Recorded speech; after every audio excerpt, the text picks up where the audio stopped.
इतिहास का वो नाम जिसे सुनकर साम्राज्य कांप उठते थे। कहा जाता है उसके आक्रमणों में 4 करोड़ तक लोग मारे गए, पूरे शहर मिटा दिए गए और हजारों लाखों लोगों को गुलाम बनाकर बेच दिया गया। महिलाओं और बच्चों तक को भी नहीं छोड़ा।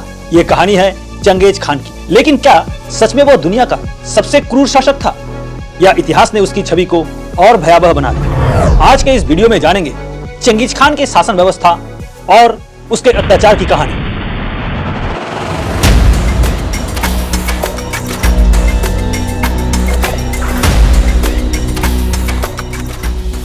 (1162) के आसपास मंगोलिया के स्टेपी में जन्मा एक बच्चा नाम तेमुजिन।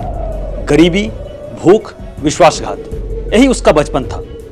लेकिन 1206 में वही तेमुजिन बना चंगेज खान, यानी सार्वभौमिक शासक। अगले 20 सालों में चीन से लेकर पूर्वी यूरोप तक उसने दुनिया का सबसे बड़ा साम्राज्य खड़ा कर दिया। लेकिन इस विस्तार की कीमत क्या थी? इतिहासकारों के अनुसार मंगोल आक्रमणों में 3 से 4 करोड़ लोगों की मौत हुई।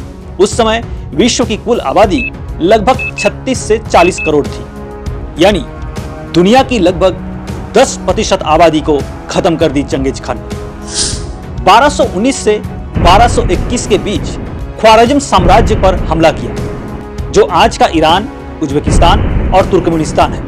ख्वारिज़्म साम्राज्य को मिटा दिया गया। बुखारा, समरकंद, निशापुर, हर जगह तबाही मची हुई थी। कई स्रोत बताते हैं सिर्फ निशापुर में 10 लाख तक लोगों को मार दिया गया। इतिहासकारों में आंकड़ों पर मतभेद है, लेकिन यह तय है शहरों को व्यवस्थित तरीके से खत्म किया गया। पुरुषों की हत्या कर दिया गया, महिलाओं और बच्चों को गुलाम बनाया गया। मंगोल युद्ध नीति में आतंक एक हथियार था। जो शहर आत्मसमर्पण कर देता उसे बचाया जाता, जो विरोध करता उसका नामो निशान मिटा दिया जाता। हजारों कारीगरों, इंजीनियरों और युवतियों को गुलाम बनाकर मंगोलिया भेज दिया गया। गुलामों को सेना के पीछे ढाल की तरह इस्तेमाल किया जाता था। कुछ विवरणों के अनुसार कैदियों को आगे चलाकर दुश्मनों के तीरों का सामना करवाया जाता था। सामूहिक हत्याएं, सिरों के ढेर, जलते शहर, यही था उस वक्त चंगेज खान के शासन में हर एक राज्य का स्थिति। यह सिर्फ जीत नहीं थी, यह मनोवैज्ञानिक युद्ध था। इतिहासकारों का अनुमान है मंगोल आक्रमणों के कारण एशिया के कई इलाकों की आबादी दशकों तक रिकवर नहीं कर पाई। चीन में उत्तरी क्षेत्र की आबादी में भारी गिरावट दर्ज हुई। मध्य एशिया के कई समृद्ध शहर कभी दोबारा अपने पुराने स्तर पर नहीं लौटे। कुछ शोध ये भी बताते हैं कि इतनी बड़ी जनसंख्या में कमी से खेती कम हो गई और कार्बन उत्सर्जन घट गया, यानी मानव इतिहास का एक हिंसक अध्याय जिसका पर्यावरण पर भी असर पड़ा। कहानी यहीं खत्म नहीं होती। चंगेज खान ने धार्मिक सहिष्णुता को बढ़ावा दिया, सिल्क रूट को सुरक्षित बनाया, व्यापार और संचार को तेज किया। उसके शासन में याशा नामक कानून व्यवस्था लागू हुई।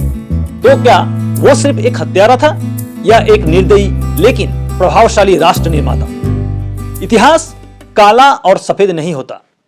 चंगेज खान ने शहर जलाए, लाखों को गुलाम बनाया, करोड़ों की मौत का कारण बना, लेकिन उसी ने एक ऐसा साम्राज्य भी बनाया जिसने दुनिया को जोड़ दिया।